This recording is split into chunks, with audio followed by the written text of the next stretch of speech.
ETF index mutual funds నేర్చుకుని stock మార్కెట్లో రాణించాలనుకుంటున్నారా? వెంటనే ఈ నెంబర్కి కాల్ చేయండి.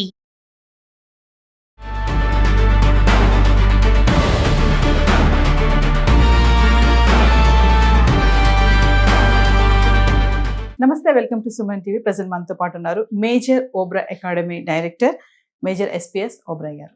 నమస్తే సార్. నమస్తే మ్యామ్. సార్, మామూలుగా యుద్ధ సమయాలలో బంగారం ధరలు పెరుగుతాయి మామూలుగా, కానీ ఇప్పుడు తగ్గుతున్నాయి. అంటే తగ్గడం అంటే ఫ్లక్చువేట్ అవుతున్నాయి, కొంచెం పెరగడం కొంచెం తగ్గడం కూడా.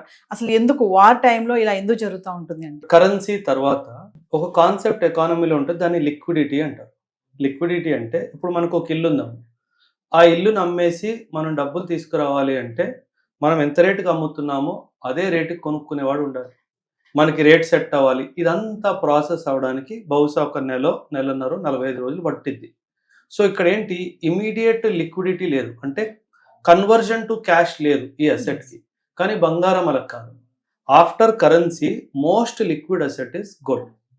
సో గోల్డ్ ఏంటి, మనం ఏ బంగారం షాప్కి వెళ్ళి గోల్డ్ అమ్మేస్తే వాడు వెంటనే మన చేతిలో డబ్బులు పెట్టేస్తాడు. సో మనం ఎక్కడ నెల రోజులు 40 రోజులు వెయిట్ చేయాల్సిన అవసరం లేదు. So the most liquid asset after currency is gold. So ఎప్పుడైతే యుద్ధాలు జరుగుతాయో అప్పుడు ఏంటంటే కొంచెం ఇన్సెక్యూరిటీ వస్తుంది. ఎవరి దగ్గర అయితే డబ్బు ఉంటుందో దాన్ని ఇన్వెస్టిబుల్ సర్ప్లస్ అంటారు. ఎవరి దగ్గర అయితే ఇన్వెస్ట్మెంట్ చేయడానికి డబ్బు ఉంటుందో వాళ్ళు ఫిక్స్డ్ అసెట్, అంటే ఒక ల్యాండ్ కానీ ఇలాంటి వాటి మీద వాళ్ళు ఇన్వెస్ట్ చేయరు, ఎందుకంటే చాలా పరిస్థితులు బాగాలేవు కాబట్టి. సో వాళ్ళు ఏం చేస్తారు, బంగారం కొనుక్కోవడం స్టార్ట్ చేస్తారు. సో అప్పుడు ఏం జరుగుతుందంటే యుద్ధం జరుగుతున్న వాతావరణంలో బంగారం యొక్క డిమాండ్ పెరిగిపోతుంది, ఎందుకంటే ఇన్వెస్ట్మెంట్ చేసేవాడు అందరూ బంగారం వెనక పరిగెడతారు. అందుకే మీరు గమనించి ఉంటారు, బ్యాంకులు కూడా కొనడం స్టార్ట్. సో దానివల్ల ఏమవుతుందంటే మార్కెట్లో సప్లై కాన్స్టెంట్గా ఉంటుంది, సప్లై పెరగదు, ఎందుకంటే వాతావరణం బాగాలేదు కాబట్టి. సప్లై పెరగని పక్షంలో డిమాండ్ పెరిగింది అంటే ప్రైస్ న్యాచురల్గా పెరుగుతుంది. సో అందుకే యుద్ధ వాతావరణం వచ్చినప్పుడల్లా బంగారం 1.7, 1.8 కూడా టచ్ అవుతుంది. ఎప్పుడు నెమ్మదిగా యుద్ధ వాతావరణం తగ్గుతుంది కాబట్టి అది ఫ్లక్చువేట్ అవుతూ 140, 145 దాకా వచ్చింది. మళ్ళీ ఇంకేమైనా జరిగింది అనుకోండి, మళ్ళీ బంగారం పైకి. సో వరల్డ్లో ఎప్పుడైతే ఇన్స్టెబిలిటీ వస్తుందో అప్పుడప్పుడు బంగారం ధర పెరుగుతూనే ఉంటుంది. వరల్డ్ ఎప్పుడైతే స్టేబుల్ అవుతుందో బంగారం ధర కిందికి రావడం స్టార్ట్ అవుతుంది. సో గోల్డ్, అందుకే దీన్ని ఫస్ట్ రిజర్వ్ అసెట్ అని కూడా చెప్తారు బంగారానికి. అందువలన కొంచెం ఫ్లక్చువేట్ అవుతుంది గోల్డ్. సో కమింగ్ టు మరి ట్రంప్కి బంగారానికి సంబంధం ఏంటి సార్? మామూలుగా అంటారు కదా, గోల్డ్ పెరిగితే ట్రంప్ డెసిషన్ వల్ల పెరిగింది అని చెప్పి, తగ్గితే ట్రంప్ ఇలా అన్నాడు అందుకే తగ్గిందని చెప్పి అంటూ ఉంటారు. అంటే ఎలా జరుగుతుందంటే అమ్మ, వీళ్ళు వరల్డ్ లీడర్స్, అంటే వీళ్ళు చెప్పే ప్రతి నిర్ణయము మార్కెట్ మీద ప్రభావం చూపిస్తుంది. అది షేర్ మార్కెట్ అవ్వచ్చు, అది గోల్డ్ మార్కెట్ అవ్వచ్చు. సో ఒకవేళ ట్రంప్ ఈరోజు మైక్ పట్టుకొని ఇరాన్ని నాశనం చేస్తా అని చెప్పాడు అనుకోండి, అది చేస్తాడో చేయడో పక్కన పెట్టే, ఇక్కడ బంగారము అండ్ స్టాక్ మార్కెట్ అంతా అల్లకల్లోలం అయిపోతుంది. సో ఒక వరల్డ్ లీడర్ ఇచ్చే స్టేట్మెంట్ మీద కూడా చాలా మటుకు మార్కెట్ రెస్పాన్స్ అవుతూ ఉంటుంది. సో ఖచ్చితంగా, బట్ ఇప్పుడు ఉన్న పరిస్థితిలో ఎక్కువ శాతం గోల్డ్ కొనడం అన్నది మంచిది కాదు. అది తగ్గవచ్చు, అది పెరగవచ్చు కూడా. ఒకవేళ అంత ప్రశాంతంగా జరిగింది అంటే గోల్డ్ రేట్ తగ్గుతుంది మళ్ళీ, లేదా ఇరానో, ఇజ్రాయిలో, మళ్ళీ అమెరికానో, సౌదీ అరేబియానో మళ్ళీ యుద్ధానికి వాళ్ళు దిగారంటే మళ్ళీ గోల్డ్ రేట్ పెరిగిపోతుంది. అంటే అసలు గోల్డ్ పెరగడానికి తగ్గడానికి అసలు కారణాలు ఏంటి అంటే సప్లై మ్యామ్. ఎందుకంటే gold is a very limited commodity మనకి. ఎందుకంటే మ్యామ్ గోల్డ్ని మీరు ఇంట్రెన్సిక్గా చూస్తే, ఇంట్రెన్సిక్ అంటే ఎలా అంటే, ఇప్పుడు నేను ఇది ఒక చెక్ కదమ్మా, నేను ఇప్పుడు ఇక్కడ వదిలేసి ఒక 10 సంవత్సరాలు ఈ ఆఫీస్ని ఓపెన్ చేయలేదు అనుకుందాం, ఇదేమవుద్ది, పాడైపోయింది. ఎందుకంటే it is a coercive substance. అదే నేను ఇనపది ఏమైనా పెట్టేసి వెళ్ళిపోయింది అనుకోండి, ఒక సంవత్సరం తర్వాత వస్తే దానికి అంతా రస్ట్ పట్టేసుకుంటుంది. Gold is a non corrosive metal, అంటే అది రియాక్ట్ అవ్వదు, వాతావరణానికి మాయిశ్చర్కి రియాక్ట్ అవ్వదు. నేను ఒక గోల్డ్ చైన్ ఇక్కడ పెట్టేసి 10 సంవత్సరాల తర్వాత వచ్చిన అది అలాగే ఉంటుంది. అందుకే దాన్ని నాన్ రియాక్టివ్ మెటల్ అంటారు. నాన్ రియాక్టివ్ మెటల్ కాబట్టి దాన్ని మనం ఎన్ని సంవత్సరాలు పెట్టుకున్నా అది తరగదు. అందుకే గోల్డ్ విలువ అంతే. యుద్ధ సమయాలలో బంగారం ధరలు పెరుగుతాయి మామూలుగా, కానీ ఇప్పుడు తగ్గుతున్నాయి. అంటే తగ్గడం అంటే ఫ్లక్చువేట్ అవుతున్నాయి, కొంచెం పెరగడం కొంచెం తగ్గడం కూడా. అసలు ఎందుకు వార్ టైంలో ఇలా ఎందుకు జరుగుతూ ఉంటుంది అంటే? కరెన్సీ తర్వాత ఒక కాన్సెప్ట్ ఎకానమీలో ఉంటుంది, దాన్ని లిక్విడిటీ అంటారు. లిక్విడిటీ అంటే ఇప్పుడు మనకు ఒక ఇల్లు ఉందాం, ఆ ఇల్లుని అమ్మేసి మనం డబ్బులు తీసుకురావాలి అంటే మనం ఎంత రేటుకి అమ్ముతున్నామో అదే రేటుకి కొనుక్కునేవాడు ఉండాలి, మనకి రేట్ సెట్ అవ్వాలి, ఇదంతా ప్రాసెస్ అవ్వడానికి బహుశా ఒక నెలన్నర 45 రోజులు పట్టింది. సో ఇక్కడ ఏంటి, ఇమీడియట్ లిక్విడిటీ లేదు, అంటే కన్వర్జన్ టు క్యాష్ లేదు ఈ అసెట్కి. కానీ బంగారం అలా కాదు. After currency most liquid asset is gold. So gold ఏంటి, మనం ఏ బంగారం షాప్కి వెళ్ళి గోల్డ్ అమ్మేస్తే వాడు వెంటనే మన చేతిలో డబ్బులు పెట్టేస్తాడు.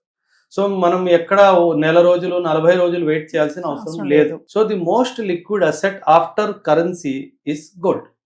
సో ఎప్పుడైతే యుద్ధాలు జరుగుతాయో అప్పుడు ఏంటంటే కొంచెం ఇన్సెక్యూరిటీ వస్తుంది. ఎవరి దగ్గర అయితే డబ్బు ఉంటుందో దాన్ని ఇన్వెస్టిబుల్ సర్ప్లస్ అంటారు. ఎవరి దగ్గర అయితే ఇన్వెస్ట్మెంట్ చేయడానికి డబ్బు ఉంటుందో వాళ్ళు ఫిక్స్డ్ అసెట్, అంటే ఒక ల్యాండ్ కానీ ఇలాంటి వాటి మీద వాళ్ళు ఇన్వెస్ట్ చేయరు, ఎందుకంటే చాలా పరిస్థితులు బాగాలేవు కాబట్టి. సో వాళ్ళు ఏం చేస్తారు, బంగారం కొనుక్కోవడం స్టార్ట్ చేస్తారు. సో అప్పుడు ఏం జరుగుతుందంటే యుద్ధం జరుగుతున్న వాతావరణంలో బంగారం యొక్క డిమాండ్ పెరిగిపోతుంది, ఎందుకంటే ఇన్వెస్ట్మెంట్ చేసేవాడు అందరూ బంగారం వెనక పరిగెడతారు. అందుకే మీరు గమనించి ఉంటారు బ్యాంకులు కూడా కొనడం స్టార్ట్. సో దానివల్ల ఏమవుతుందంటే మార్కెట్లో సప్లై కాన్స్టెంట్గా ఉంటుంది, సప్లై పెరగదు, ఎందుకంటే వాతావరణం బాగాలేదు కాబట్టి. సప్లై పెరగని పక్షంలో డిమాండ్ పెరిగింది అంటే ప్రైస్ న్యాచురల్గా పెరుగుతుంది. సో అందుకే యుద్ధ వాతావరణం వచ్చినప్పుడల్లా బంగారం 1.7, 1.8 కూడా టచ్ అవుతుంది. ఎప్పుడు నెమ్మదిగా యుద్ధ వాతావరణం తగ్గుతుంది కాబట్టి అది ఫ్లక్చువేట్ అవుతూ 140, 145 దాకా వచ్చింది. మళ్ళీ ఇంకేమైనా జరిగింది అనుకోండి, మళ్ళీ బంగారం పైకి. సో వరల్డ్లో ఎప్పుడైతే ఇన్స్టెబిలిటీ వస్తుందో అప్పుడప్పుడు బంగారం ధర పెరుగుతూనే ఉంటుంది. వరల్డ్ ఎప్పుడైతే స్టేబుల్ అవుతుందో బంగారం ధర కిందికి రావడం స్టార్ట్ అవుతుంది. సో గోల్డ్, అందుకే దీన్ని ఫస్ట్ రిజర్వ్ అసెట్ అని కూడా చెప్తారు బంగారం. అందువలన కొంచెం ఫ్లక్చుయేట్ అవుతుంది గోల్డ్. ట్రంప్ కి బంగారానికి సంబంధం ఏంటి సార్? మామూలుగా అంటారు కదా, గోల్డ్ పెరిగితే ట్రంప్ డెసిషన్ వల్ల పెరిగింది అని చెప్పి, తగ్గితే ట్రంప్ ఇలా అన్నాడు అందుకే తగ్గిందని చెప్పి అంటూ ఉంటారు. అంటే ఎలా జరుగుతుందంటే అమ్మ, వీళ్ళు వరల్డ్ లీడర్స్, అంటే వీళ్ళు చెప్పే ప్రతి నిర్ణయము మార్కెట్ మీద ప్రభావం చూపిస్తుంది. అది షేర్ మార్కెట్ అవ్వచ్చు, అది గోల్డ్ మార్కెట్ అవ్వచ్చు. సో ఒకవేళ ట్రంప్ ఈరోజు మైక్ పట్టుకొని ఇరాన్ని నాశనం చేస్తా అని చెప్పాడు అనుకోండి, అది చేస్తాడో చేయడో పక్కన పెట్టే, ఇక్కడ బంగారము అండ్ స్టాక్ మార్కెట్ అంతా అల్లకల్లోలం అయిపోతుంది. సో ఒక వరల్డ్ లీడర్ ఇచ్చే స్టేట్మెంట్ మీద కూడా చాలా మటుకు మార్కెట్ రెస్పాన్స్ అవుతూ ఉంటుంది. సో ఖచ్చితంగా, బట్ ఇప్పుడు ఉన్న పరిస్థితిలో ఎక్కువ శాతం గోల్డ్ కొనడం అన్నది మంచిది కాదు.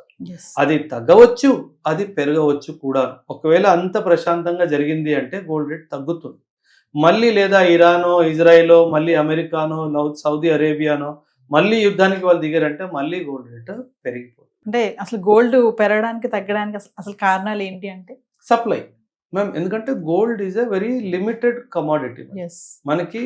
ఎందుకంటే మ్యామ్ గోల్డ్ని మీరు ఇంట్రెన్సిక్గా చూస్తే, ఇంట్రెన్సిక్ అంటే ఎలా అంటే, ఇప్పుడు నేను ఇది ఒక చెక్ కదమ్మా, నేను ఇప్పుడు ఇక్కడ వదిలేసి ఒక 10 సంవత్సరాలు ఈ ఆఫీస్ని ఓపెన్ చేయలేదు అనుకుందాం, ఇదేమవుద్ది, పాడైపోయింది. ఎందుకంటే it is a coercive substance.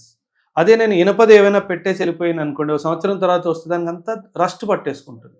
Gold is a non corrosive metal, అంటే అది రియాక్ట్ అవ్వదు, వాతావరణానికి మాయిశ్చర్కి రియాక్ట్ అవ్వదు. నేను ఒక గోల్డ్ చైన్ ఇక్కడ పెట్టేసి 10 సంవత్సరాల తర్వాత వచ్చిన అది అలాగే ఉంటుంది. అందుకే దాన్ని నాన్ రియాక్టివ్ మెటల్ అంటారు. నాన్ రియాక్టివ్ మెటల్ కాబట్టి దాన్ని మనం ఎన్ని సంవత్సరాలు పెట్టుకున్నా అది తరగదు. అందుకే గోల్డ్ విలువ అంత ఎక్కువ. Thank you sir. Thank you very much.